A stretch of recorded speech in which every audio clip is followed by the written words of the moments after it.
So hello everyone, welcome to EduTap and welcome to the session of JAP AFM YouTube series जहाँ पे हम important topics cover करते हैं 10 minutes में। आज हम करेंगे मॉड्यूल ए का ही chapter 5 introduction to trial balance.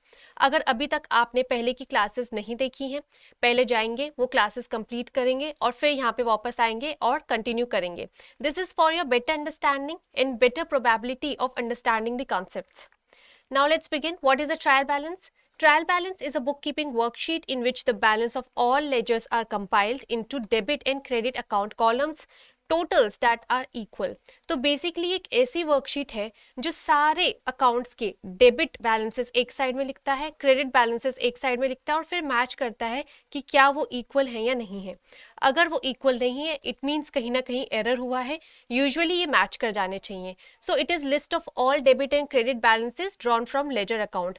हमने पिछली क्लासेस में पढ़ा था कि हम जर्नल के बाद लेजर बनाते हैं जो कि हमें एक समरी देता है हर अकाउंट की कि क्या ट्रांजैक्शंस हुए हैं। उनमें से ये बैलेंस उठाता है ट्रायल बैलेंस और फिर मैच करता है कि सारे डेबिट कॉलम्स और क्रेडिट कॉलम्स इक्वल हैं या नहीं है। It includes cash and bank balances. Cash और बैंक बैलेंसेस भी इसमें इंक्लूडेड होते हैं। पर्पस क्या है, ध्यान से समझिएगा। पर्पस होता है ट्रायल बैलेंस का टू अंडरस्टैंड और you can say to find the arithmetic accuracy of the accounts. Arithmetic accuracy means बाकी गलतियों को इग्नोर करके हमें ये देखना है कि अर्थमेटिकली नंबर्स में हमने चीजें सही लिखी हैं या नहीं लिखी। ठीक है। So usually it is prepared at the end of accounting period but can also be prepared at any time. Usually ये accounting period के end में prepare किया जाता है but it can also be prepared at the end of 1 week, okay, monthly basis, quarterly basis, 6 monthly basis और daily basis पे भी prepare किया जाता है, right? So what are the types of trial balance? Trial balance की types क्या है? First is gross trial balance and second is net trial balance. Gross trial balance में हम सारे gross amount लिखते हैं।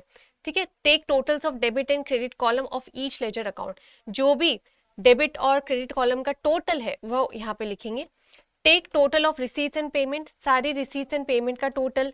Right names of all accounts in cash book in a list. ये कैसे होगा अभी हम यहाँ पे समझेंगे। Enter the debit and credit totals against them and take total of all debits. तो मतलब and credit columns.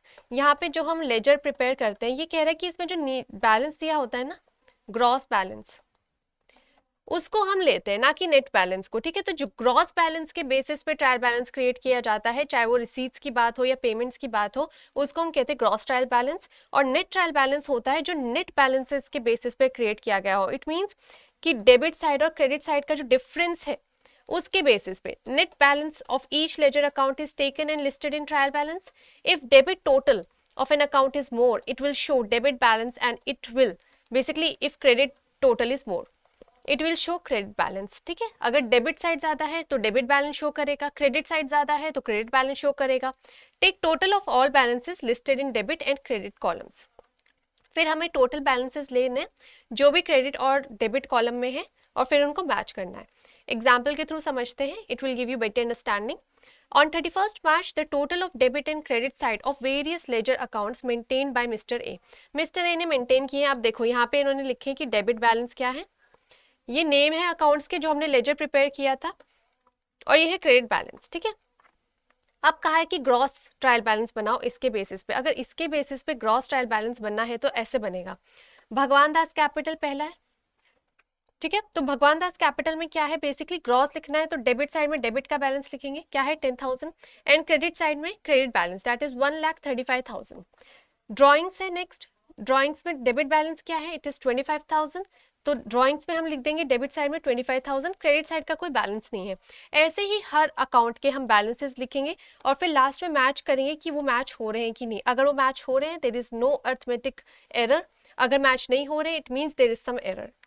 Next is net trial balance. अब नेट ट्रायल बैलेंस में we use net balance. How we use it in case of Bhagwan Das capital, net balance कैसे निकल के आएगा, जब हम टोटल जो हायर साइड है उसमें से जो लेसर साइड है उसको माइनस कर देंगे। इट मीन्स भगवान दास कैपिटल का क्रेडिट साइड है 1,35,000, इसमें से हमने लेस किया 10,000, यू विल गेट 1,25,000।